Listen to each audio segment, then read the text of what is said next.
ini juga kita membincangkan banyak perkara, pertamanya mengenai persediaan pilihan raya, mengenai persediaan fizikal dan juga beberapa perkara yang berkait rapat dengan tugas teras Pergerakan Puteri UMNO sendiri. Dan kedua adalah mengenai mesyuarat Puteri UMNO bahagian-bahagian. Kita dimaklumkan melalui laporan negeri-negeri bahawa ada di kalangan bahagian-bahagian yang akan melaksanakan mesyuarat sebelum bulan puasa dan semasa bulan puasa dan selepas hari raya. So kita mendapat laporan penuh daripada Pergerakan Puteri UMNO negeri-negeri, dan insya-Allah dalam bulan puasa ini juga Pergerakan Puteri UMNO Malaysia merangka beberapa program, khususnya program pendidikan yang kita gabungkan untuk dilaksanakan semasa bulan puasa, iaitu solat hajat untuk peperiksaan UPSR dan juga beberapa peperiksaan seperti SPM, STPM dan sebagainya yang kita akan laksanakan di peringkat negeri-negeri dan bahagian-bahagian, dan digabungkanlah dengan majlis buka puasa dan sebagainya.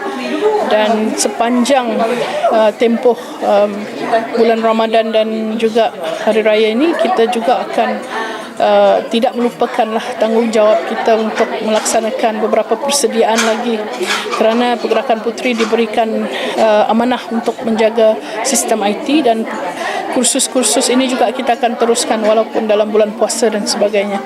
Di samping itu kita juga akan melaksanakan kursus untuk penceramah-penceramah puteri yang kita adakan pada sepanjang bulan Ramadan dan mengikut zon-zon, zon Sabah, zon Tengah, zon Selatan, zon Utara dan sebagainya. Dan mereka juga akan membincangkan tarikh-tarikh dan kita akan laksanakan sepanjang tempoh bulan puasa itu sendiri. Dan pada esok hari kita mempunyai program khusus ataupun bengkel war room Pergerakan Puteri yang akan melibatkan seluruh ahli puteri, iaitu Ketua Pergerakan Puteri bahagian-bahagian, 2 pekerja IT setiap bahagian, dan Setiausaha Kerja Puteri negeri-negeri yang akan berkursus selama sehari di PWTC. Ini adalah antara gerakan kita ataupun program yang kita laksanakan khusus untuk menghadapi pilihan raya, untuk menghadapi bulan puasa dan juga hari raya, insya-Allah. Sebenarnya kerajaan Selangor, kerajaan negeri Selangor yang ditunjang oleh PKR ini telah mengalami masalah daripada awal pentadbiran. Beberapa penyelewengan, beberapa tindakan Menteri Besar dan Barisan Exco-nya juga menunjukkan bahawa mereka ini bukan saja terdiri daripada pemimpin yang tidak boleh mentadbir negeri, tapi juga tidak amanah. Dan mereka sebenarnya lupa ini merupakan tanggungjawab yang harus dilunaskan dan dilaksanakan, orang kata dengan penuh etika dan memenuhi tuntutan pemimpin dan juga orang kata kerajaan itu sendiri. Selain daripada mereka gagal untuk mentadbir negeri Selangor, isu-isu seperti isu pasir, isu air, masih lagi membelenggu kepimpinan kerajaan negeri Selangor. Itu tak lagi kita sebut mengenai masalah dalaman yang berlaku di kalangan pemimpin-pemimpin PKR sendiri. Di antara Azmin, timbalan Presiden PKR, dengan Setiausaha Politik MB pun isunya masih lagi belum dapat diselesaikan. Dan ditambah lagi dengan beberapa tindakan Menteri Besar sendiri yang tidak menggambarkan beliau seorang Menteri Besar yang bertanggungjawab, yang beragama Islam, di mana rumah-rumah urut yang kalau sebelum ini mempunyai orang kata dibelenggu dengan undang-undang yang strict ataupun yang tegas, tapi seolah-olah perkara ini tidak lagi dilaksanakan di negeri Selangor. Pusat-pusat hiburan tumbuh seperti cendawan, tapi pada masa yang sama ekonomi negeri Selangor tidak dapat dibangunkan dengan begitu baik, kerana kerajaan negeri sendiri terpaksa menjual harta milik GLC ataupun syarikat milik kerajaan untuk menangani beberapa isu. Jadi ini contoh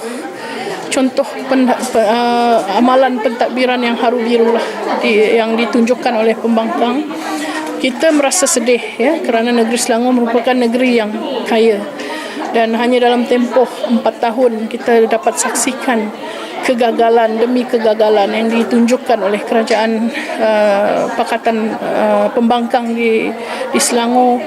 Kita merasa sedih untuk rakyat negeri Selangor ya. Nampaknya mereka telah memilih kerajaan yang tidak bertanggungjawab, dan apa yang kita harapkan semoga perkara ini akan berubah ya.